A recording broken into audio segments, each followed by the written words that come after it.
while everyone is here, keep liking this stream, subscribing to the channel, and of course, I'm an independent journalist, so demonetization is ridiculous right now. Please do subscribe at patreon.com/DannyHaiphong to support this work. The last question, Pepe. Yes. Where do you think this is going? Because I've been talking on this channel a lot about this new Cold War, right? And how the US and, of course, its European puppets and other allies have been sort of creating a very hostile situation with Russia, China, and, of course, all of its allies. Yes. And now we have this operation, this military operation that Russia felt compelled to engage in order to rectify historic wrongs. Where is it? Where do you think this is going in terms of? You've talked a lot about, of course, de-dollarization, but in terms of the broad landscape, where do you think this is going to go? Because some are predicting this will just go on and on and on and on in order to try to starve Russia. That's been a popular theory. But what would you say in terms of how you've synthesized the ongoing developments, where this may go in the coming weeks, months, and longer? Well, what the Americans want is long war, infinite, another derivation of the long war. Remember, 20 years ago, an infinite war, dragging Russia down, a sort of Afghanistan 2.0 on mega steroids and mega lots of weapons, which are still flowing. But instead of having a jihad international like we had in Afghanistan in the 1980s, we're going to have a neo-Nazi international, sort of, with administration and management by NATO instructors, just like the 400 who are holed up at bowels of Azovstal in Mariupol. What the Russians want is something very, very simple. First of all, clean up in terms of demilitarize and denazify Donbass, Luhansk, and the environs as well. And all these areas will never be part of Ukraine. Forget it. Ukraine will never have access to the Sea of Azov. It's over.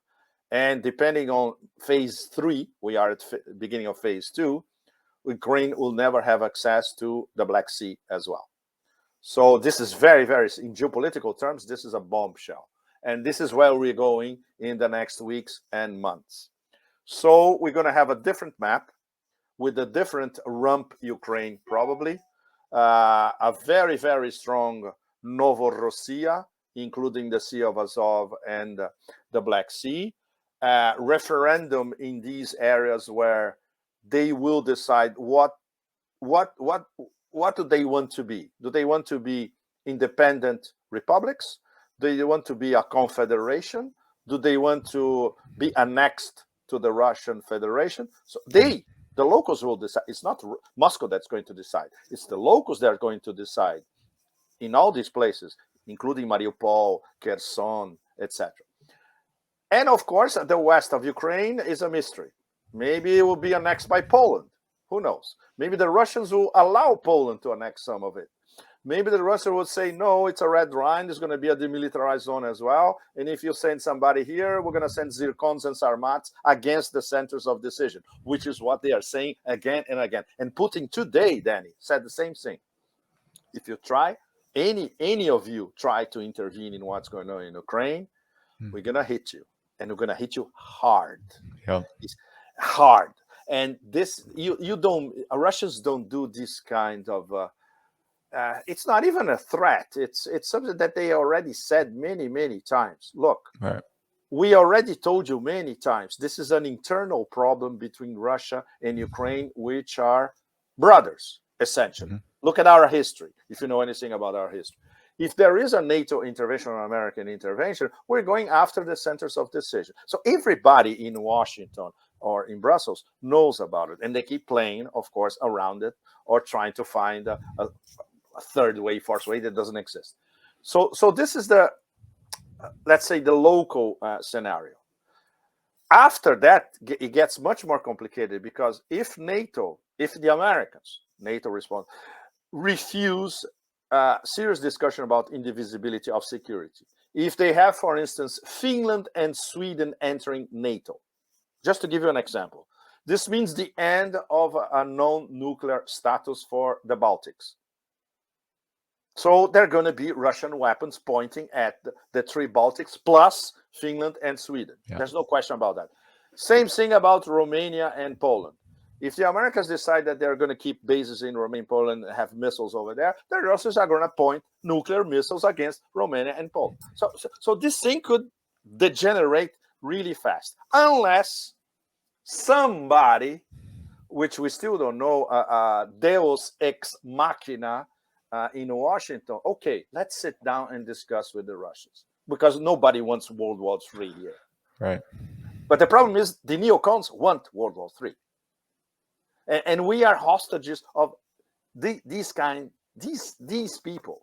Like I wish Gore Vidal was alive today to say, but these people, they're disgusting. When he was alive, remember, he was saying, these people are disgusting. And he knew, Gore Vidal knew everybody. And he knew all, especially the arrivistes, as we say in France, the nouveau riche, the guy who are, come from the middle of nowhere, but he's in Washington, the seat of power of Western civilization, all that crap, But, and the problem is these people make policy and we all have to pay for it all across the world. So this is the big geopolitical picture. Economically, we are already going to post-globalization. The world is going to be divided into two monetary financial camps. We still don't know how. We still don't know where is going to be the Fisher line, the new Iron Curtain, but it's inevitable.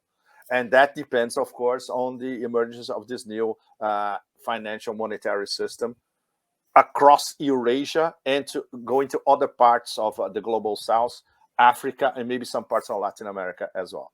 So, yes, it's a new Iron Curtain. Patrushev in an interview this week and Lavrov in an interview earlier this week, they all said on the record, yes, it is a new Cold War. We all know it is a new Cold War. We still don't know the details like we did about the previous Cold War, where there was, it's incredible, there was a sort of mutual respect. I am a son of the Cold War. I was born in 1954. So I followed this whole thing closely. And there was a mutual respect between the US and the USSR, which doesn't exist now. No. Between especially the US and Russia and the US and China. Zero respect, zero diplomacy. Diplomacy today is package of sanctions. You don't even bother to sit down at the same table to talk. Yeah. So that's where we are. I wish I wouldn't be so nihilistic, but I think it's a pretty realistic take on what's really going on now. And that's why you see people like Mearsheimer talking about the possibility of World War III. Because it is serious, because it's there. And it's not a localized nuclear exchange. No. Putin already said, once again, this war is going to be the last one.